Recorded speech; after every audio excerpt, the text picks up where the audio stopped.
पाक भारत कशीदगी में ईरान ने बड़ा कदम उठा लिया।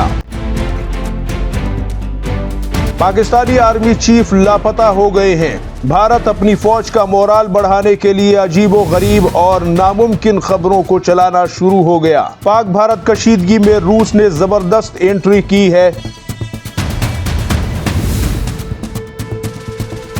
जबकि आलमी सतह पर भारत के इस बयानिए का क्या हाल हो रहा है, इस हवाले से खसूसी रिपोर्ट आपकी खिदमत में पेश करेंगे। लिहाजा वीडियो को आखिर तक मुलाहिजा फरमाइए और चैनल को सब्सक्राइब करने के अलावा बेल आइकॉन भी दबाइए ताकि हमारी हर आने वाली वीडियो आपको वक्त पर मिल सके।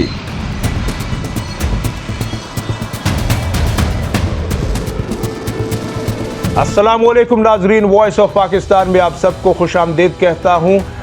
नाजरीन, पाकिस्तान और भारत की कशीदगी जैसे जैसे बढ़ रही है और जिस हिसाब से खबरें आ रही है, ईरान के हवाले से काफ़ी एक बड़ी खबर आई है। बाकी ममालिक भी काफ़ी सरगर्म है, लेकिन ईरान ने एक बड़ा कदम उठाने का फैसला किया है। हम उस तरफ भी जाते हैं। और इसके अलावा नाजरीन, रूसी वजीर खारजा सरगई लारोव की तरफ से भी काफ़ी बड़ा बयान आया है और काफ़ी हैरानगी की बात भी है कि रूस हो गया, अमेरिका हो गया या फिर मगरिबी ताकतों का जो रद्द अमल है वो पाकिस्तान के लिए तो बहुत अच्छा है और मेरा ख्याल है कि पहली बार ऐसा हो रहा है। अब इस पर बात करते हैं कि किस लिहाज से मैं ये बात कर रहा हूँ, क्योंकि पाकिस्तान के लिए ऐसा माहौल पहले कभी बना नहीं था सिफारती महाज पे। लेकिन हम सबसे पहले हम बात करेंगे भारतीय मीडिया पर चलने वाले एक प्रोपेगेंडे की, जिसमें यह कहा गया है कि Pakistani army chief general Asim Munir लापता हैं।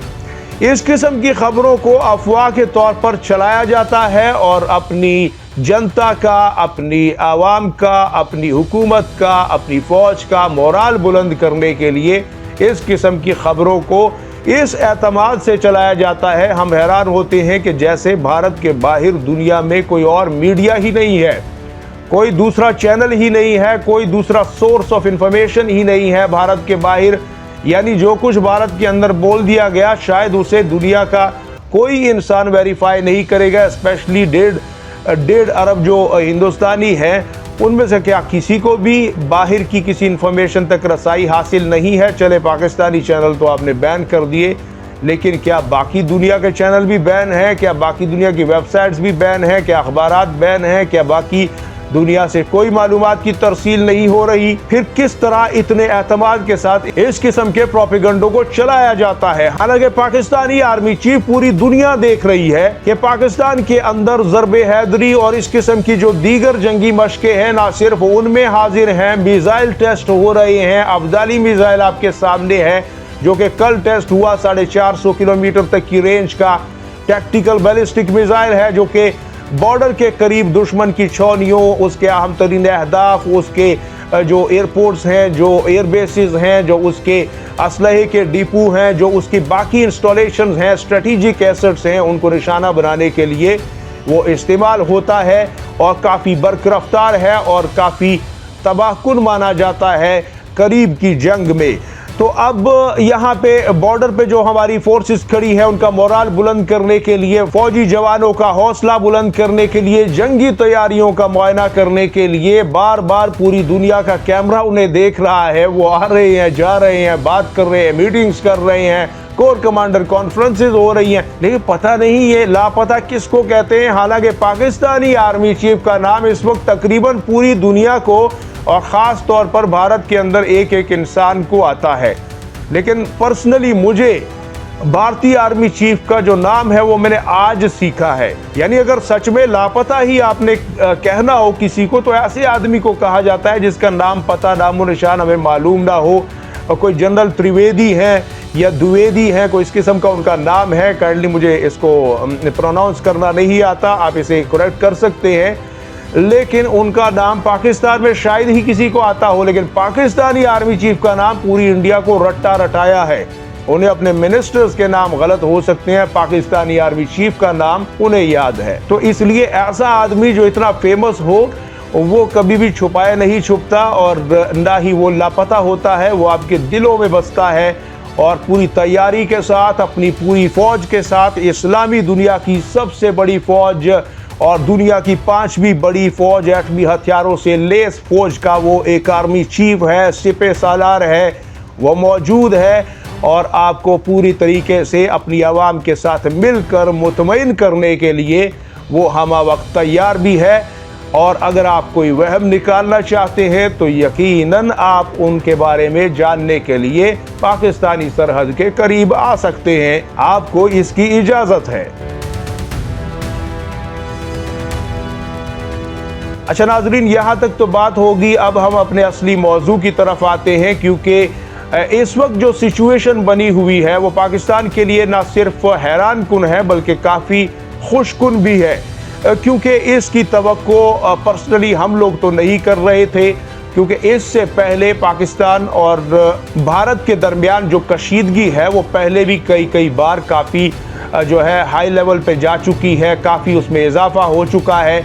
ये पहला वाक़या नहीं है और हर बार जब पाकिस्तान और भारत में कशीदगी होती थी तो उसमें एक बना बनाया सा एक पैटर्न जो है वो नज़र आता था, एक रेडीमेड सा रिस्पॉन्स जो है वो पूरी दुनिया की तरफ से आता था। जैसे चाइना और मुस्लिम ममालिक ज़्यादातर पाकिस्तान की हाँ में हाँ मिलाते थे और मगरबी ताकतें बशमूल रूस और अमेरिका वो ज़्यादातर भारत की तरफ अपना झुकाव जो है वो जाहिर करती थी।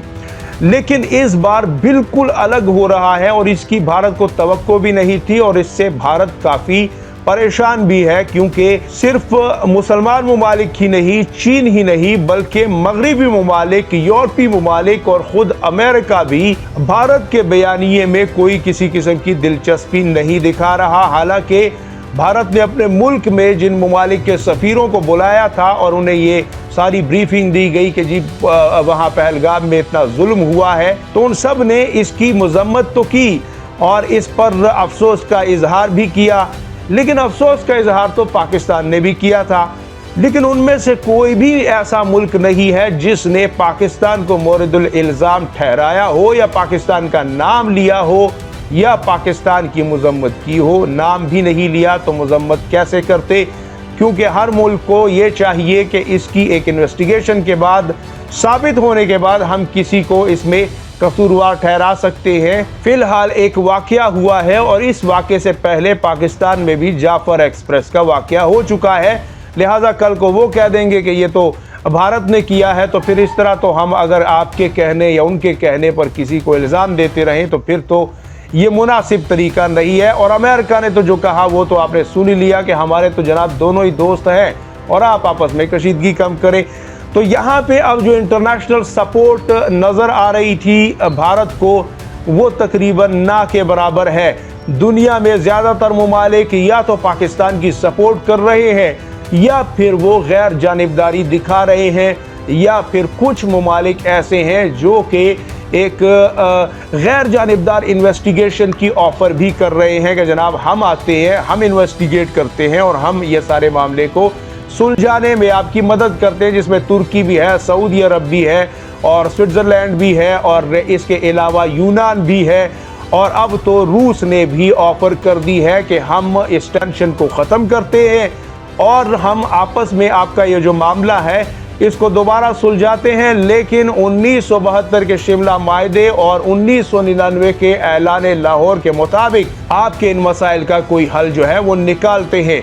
लेकिन यहाँ पे अब रूस से भी एक मायूसी देखने को मिल रही है, क्योंकि भारत रूस को किसी ज़माने में अपना ऐसा इत्तेहादी बोलता था, एक ऐसा इत्तेहादी जो है वो तस्वुर करता था, जैसा कि पाकिस्तान चीन पर हर मामले में भरोसा करता है। लेकिन आज उस रूस के ताल्लुकात पाकिस्तान के साथ इस कदर बेहतर हैं, इस कदर गहराई में उतर चुके हैं कि वहाँ पर भी अब वो वाला चांस जो है वो नहीं बन रहा, क्योंकि भारत ने ज़्यादातर अपनी कुर्बतें अमेरिका से बढ़ाई, इसलिए रूस ने दूसरी तरफ पाकिस्तान के साथ अपने ताल्लुकात को काफ़ी अहमियत दी और अब ये ताल्लुकात सी पैक से होते हुए आगे बढ़ते ही चले जा रहे हैं।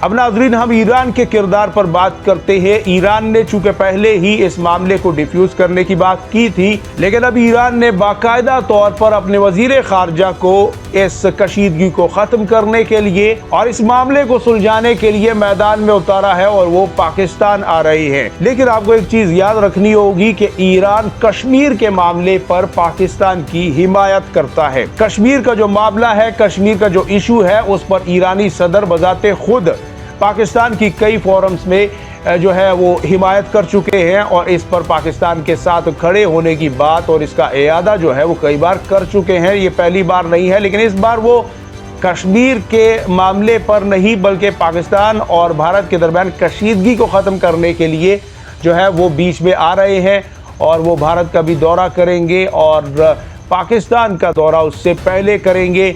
लेकिन ये भी देखना दिलचस्प होगा कि जब वो भारत का दौरा करेंगे तो अगर वहाँ पर उनसे ये सवाल पूछ लिया गया कि कश्मीर पर आपका स्टैंड क्या है, क्या पाकिस्तान की तरफ हैं आप, क्या आप उसे पाकिस्तान का हिस्सा समझते हैं, तो फिर देखना होगा कि ईरानी वज़ीर ख़ारजा जो कि सुलह सफाई करवाने गए होंगे वो इस सवाल का क्या जवाब देंगे, क्योंकि ये बहुत दिलचस्प सवाल होगा और यकीनी तौर पर यह सवाल उनसे किया जा सकता है। इसके ज़्यादातर चांसेस हैं। हम नाज़रीन लम्हा बलम्हा आपको अपडेट करते रहेंगे। अपना और गिरदोनवा के लोगों का सबका ढेर सारा ख्याल रखिएगा। चैनल सब्सक्राइब कीजिएगा, बेल आइकन दबाइएगा। अल्लाह हाफिज़। नासिर पाकिस्तान जिंदाबाद, उम्मत मुस्लिमा पाइंदाबाद।